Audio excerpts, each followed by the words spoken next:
अस्सलाम वालेकुम dear student, this is Mohammad Mudassir और MK 9 फिज़िक्स में आज हम लोग पढ़ने लगे हैं कूलम्ब्स लॉ। आज का हमारा टॉपिक जो है वो है कूलम्ब्स लॉ है, Coulomb's law of electric charge. तो सबसे पहले हम देखते हैं कि कूलम्ब्स लॉ का जो क्वेश्चन है वो पेपर में कैसे आता है। तो आप लोगों ने पहले ये देखना है क्वेश्चन कैसे आता है, will define and explain Coulomb's law. और हमने कहा था कि आप लोगों ने कूलम्ब्स लॉ को एक्सप्लेन डिफाइन करना और उसके बाद एक्सप्लेन करना है। तो चलो स्टार्ट करते हैं। कूलम्ब्स लॉ का होता है, लेट्स पहले हम थोड़ा सा बेस पे जाते हैं, थोड़े से चार्जेस के बारे में हम लोग उसकी प्रॉपर्टीज को पढ़ते हैं। थोड़ा सा पहले प्रॉपर्टीज ऑफ चार्जेस। प्रॉपर्टीज क्या है, दो चार्जेस हैं, let's suppose A charge Q1 है और एक चार्ज हमारे पास Q2 है। ये हमारे पास दो चार्जेस हैं। एक इनकी प्रॉपर्टीज है, इनके ऊपर डिफरेंट चार्ज होते हैं, माइनस प्लस। ये अब ये दोनों अपोजिट चार्ज है, जब दोनों पे अपोजिट चार्ज होंगे तो उस वक्त इनके दरम्यान में फोर्स ऑफ अट्रैक्शन होगी, ये एक दूसरे को अपनी तरफ खींचेंगे। ये चार्जेस की पहली प्रॉपर्टी है कि अगर दो अपोजिट चार्ज हो तो एक दूसरे को अट्रैक्ट करते हैं। When two opposite charge come together they attract each other. और इसी तरह अगर एक और मैं चार्ज लेता हूँ Q1 Q2, ये दोनों पॉजिटिव हैं तो ये सेम चार्ज है। सेम चार्जेस की ये प्रॉपर्टी होती है कि वो एक दूसरे को रिपेल करते हैं, वो एक दूसरे को दूर धकेल देते हैं। तो ये दोनों पॉजिटिव है तो इसलिए एक दूसरे को रिपेल करेंगे। हम इनको जितना करीब लेके आएंगे एक दूसरे को रिपेल करते हैं। ये मतलब एक दूसरे को दूर भेजते हैं, रिपल्स करते हैं। और एक और, अगर इन दोनों ही नेगेटिव चार्ज हों तो ये भी सेम चार्जेस हैं तो इसकी प्रॉपर्टी ये कि ये एक दूसरे को क्या करते हैं, रिपेल करते हैं। तो इससे हमें पता चला कि अगर लाइक चार्जेस हो, सेम चार्जेस हो, एक जैसे चार्ज हो तो वो एक दूसरे को रिपेल करते हैं, वो एक दूसरे को दूर धकेलते हैं। और अगर हमारे पास अपोजिट चार्ज हो जैसे कि ये पहले में, तो वो एक दूसरे को अट्रैक्ट करते हैं। ये चार्जेस की प्रॉपर्टीज है। तो इन प्रॉपर्टीज की बिना पे हम कूलम्ब्स ने एक लॉ दिया था। कूलम्ब्स क्या कहता है, कूलम्ब्स ने न्यूटन के लॉज को पढ़ा था। न्यूटन का लॉ क्या था, F(g)(m)(1) m2/r²। ये न्यूटन का लॉ ऑफ ग्रेविटेशन था, ये दो बॉडी के दरमियान था। अब न्यूटन कूलम्ब्स ने ये कहा कि अगर दो बॉडीज के दरमियान एक ऐसी फोर्स हो सकती है तो दो चार्जेस के दरमियान भी एक फोर्स हो सकती है जो जिसका भी कोई ना कोई फार्मूला बनता होगा। तो उसने जब ये इस फार्मूले के बिना पे उसने कूलम्ब्स लॉ जो दिया था वो ये चार्जेस के दरमियान, वो हम लोग पढ़ते हैं डिटेल में, ये हम लिखा रहने देते हैं। तो लेट्स सपोज हम दो चार्जेस लेते हैं Q1 और Q2। अब इनके दरमियान में अब कुछ भी हो सकते, इनके पॉजिटिव पॉजिटिव के भी हो सकते हैं, पॉजिटिव नेगेटिव के भी हो सकते हैं और नेगेटिव नेगेटिव के भी हो सकते हैं। ये कोई से दो चार्ज है, इनके दरमियान फोर्स ऑफ अट्रैक्शन या फोर्स ऑफ रिपल्शन होगी। मतलब या तो ये एक दूसरे को धकेल रहे होंगे या फिर एक दूसरे को अट्रैक्ट कर रहे होंगे। तो अब हम लोग इसका फार्मूला, तो फोर्स ऑफ अट्रैक्शन और रिपल्शन, कूलम्ब्स लॉ की डेफिनेशन क्या होगी, द फोर्स ऑफ अट्रैक्शन, ये distance, force of attraction or repulsion, the force of attraction or repulsion between two charges is directly proportional to the magnitude of product of charges। तो मैं लिखता हूं Q1 Q2। वो कहता है कि जो इन दो चार्ज के दरमियान फोर्स ऑफ अट्रैक्शन है वो डायरेक्टली प्रोपोर्शनल है the product of two charges, both charges के।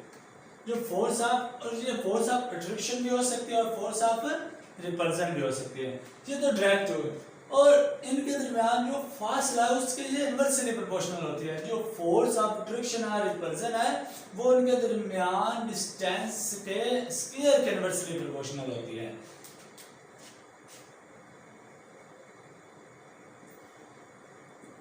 Are square at inversely proportional 1/r square के। मतलब कि इन दो चार्जेस के दरमियान जितना डिस्टेंस है उनके ये इनवर्सली प्रोपोर्शनल होते हैं और जो उन चार्जेस का प्रोडक्ट है उनके डायरेक्टली प्रोपोर्शनल होती है। तो एक बात इससे हमें पता चलता है कि दो चार्जेस में जितना ज्यादा डिस्टेंस होता जाएगा उनके force of attraction and force of repulsion जो है वो कम होती है, नजर आएगी, वो कम हो जाएगी। और अब इनको हम इकट्ठा करके लिखते हैं Q1 Q2 और R स्क्वायर। अब हमारे पास ये प्रोपोर्शनैलिटी साइन आ गया, तो हम प्रोपोर्शनैलिटी साइन को एक कांस्टेंट से क्या करते हैं, रिप्लेस करते हैं।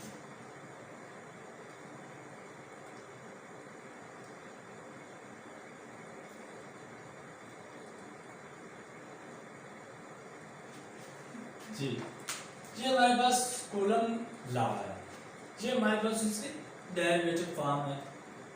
तो हमारे पास कूलम लॉ क्या कहता है कि फोर्स ऑफ अट्रैक्शन और repulsion between two charges is directly proportional to the product of both charges and inversely proportional to the square of distance between both charges.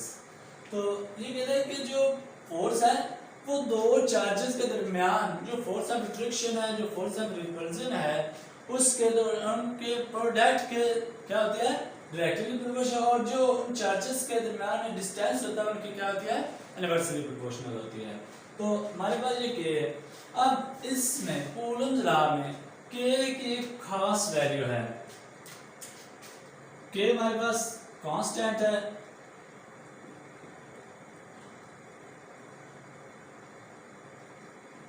और के जो है वो इक्वल होता है 1, जो हमारे पास के है वो होता है 1/4 पाई एप्सिलॉन नॉट। के की यहाँ पे क्या वैल्यू होगी, K is equal to 1/4 pi epsilon nought. तो अब हम लोग देखते हैं, सबसे पहले हम एप्सिलॉन नॉट को देखते हैं। ये एप्सिलॉन नॉट को, एप्सिलॉन नॉट की हमारे पास एक खास वैल्यू है। क्यों, ये जो के है, एक बात याद रखनी है आप लोगों ने, जो के है वो डिपेंड करता है कि मीडियम कौन सा है, नेचर ऑफ मीडियम पे डिपेंड करता है। और हम ये जो है, ये जो कूलम्स का लॉ है, ये हम लोग स्पेस में करते हैं, हम फ्री स्पेस में करते हैं हम लोग। तो ये न्यूटन परमिटिविटी कांस्टेंट, ये जो है एप्सिलॉन नॉट, इसकी एक खास वैल्यू है जो 8.85 multiply 10 raise to power -12 coulomb पर newton square, coulomb square over newton metre square. तो ये हमारे पास इसकी वैल्यू है। अब हम लोग ये जो है इस फार्मूले में पुट करते हैं, 1/4 pi epsilon not Q1 Q2 over R square. तो ये भी तकरीबन ये ठीक है। अब हमारे पास जो K है, अगर हम लोग उसकी मुकम्मल वैल्यू भी निकाल सकते हैं। अब जैसे कि हमें पता है K की वैल्यू हम कैसे निकाल सकते हैं कि ये हमारे पास 4 पाई और हम एप्सिलॉन नॉट की भाग पे क्या कर देंगे, कीमत इंसर्ट कर देंगे।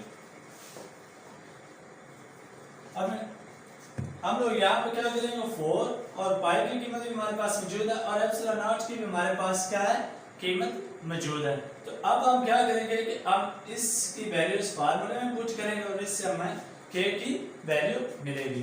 के की वैल्यू क्या होती है,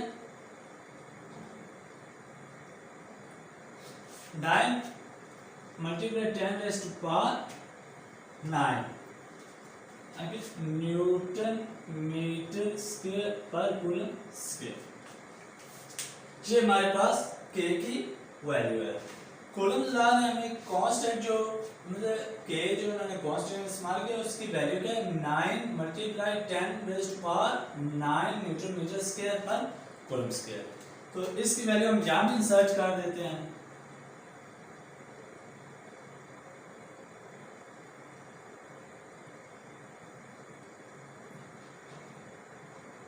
ये अब ये तकरीबन हमारे पास कंप्लीट कूलम लॉ है। अब हमारे पास कूलम ये हाँ एक और अगर हम लोग वेक्टर फॉर्म में भी लेके जाते हैं वेक्टर्स फॉर्म और कूलम में से चार्ज और भी वेक्टर्स है क्योंकि इनकी डायरेक्शन भी होती है कोई ना कोई डायरेक्शन भी हम लेते हैं। अब लेट्स सपोज ये हमारे पास Q1 और ये हमारे पास Q2 है। अगर तो Q1 Q2 पे फोर्स लगाए Q1 Q2 पे फोर्स लगाएगा वो हमारे पास क्या पैदा होगा F21 और अगर 2 जो है वो 1 पे फोर्स लगाएगा तो उस वक्त हमारे पास क्या होगा F12। ये अब ये उसके और ये उसके ऑपोजिट हो जाएगा तो ये क्या हो जाएगा नेगेटिव। तो हमारे पास ये वैल्यू है। अब F is equal to 1/π/0 Q1 Q2 over r square और हमारे पास K की वैल्यू क्या है 9 multiply 10 raise to power 9 newton metre square पर कूलम स्क्वायर। तो ये हमारे पास अब हमने इसकी डायरेक्शन के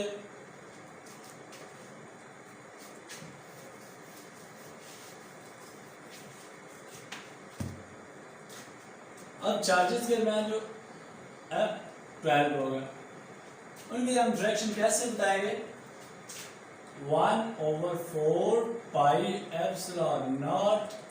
Q1 Q2 over r square into n। ये हम लोग क्या करें और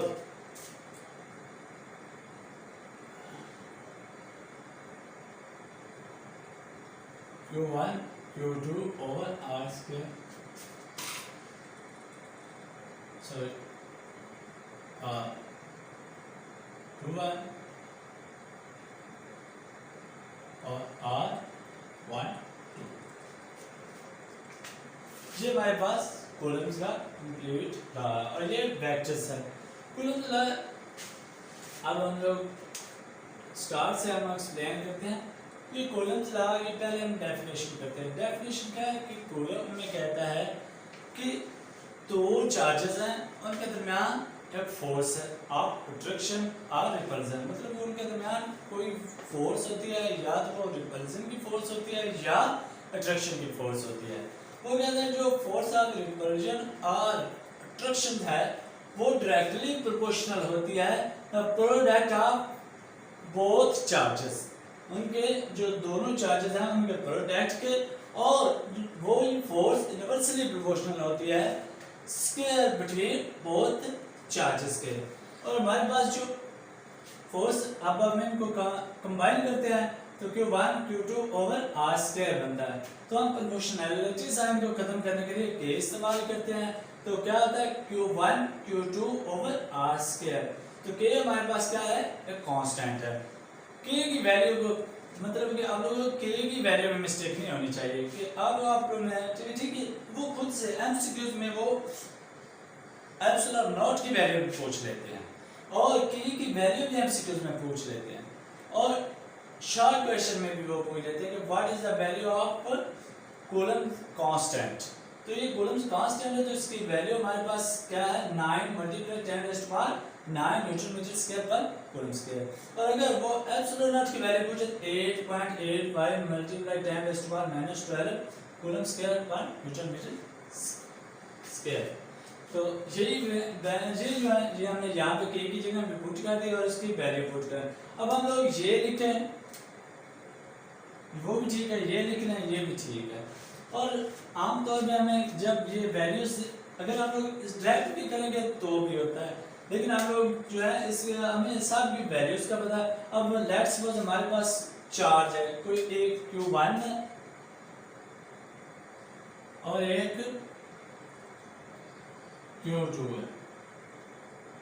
अब इसके ऊपर 10 कूलम चार्ज है, इसके ऊपर भी 10 कूलम चार्ज है, और इनके दरमियान जो डिस्टेंस है वो लेट्स सपोज 10 मीटर है। तो अब हम इस फार्मूले में हम लोग ये वैल्यू सेट करके हम लोग उनके दरमियान फोर्स निकाल सकते हैं। तो इस तरह से हम लोग ये कूलम लॉ जो है कंप्लीट किया। आई होप कि आप लोगों को इसकी समझ आ गई होगी। तो आप लोगों ने इसको अच्छी तरह से याद करना है। ये एक बहुत बेसिक चैप्टर है जो कि इलेक्ट्रिसिटी और मैग्नेटिज्म के वाले से, ये उसका और इलेक्ट्रोस्टैटिक के ये बहुत वीआईपी टॉपिक है।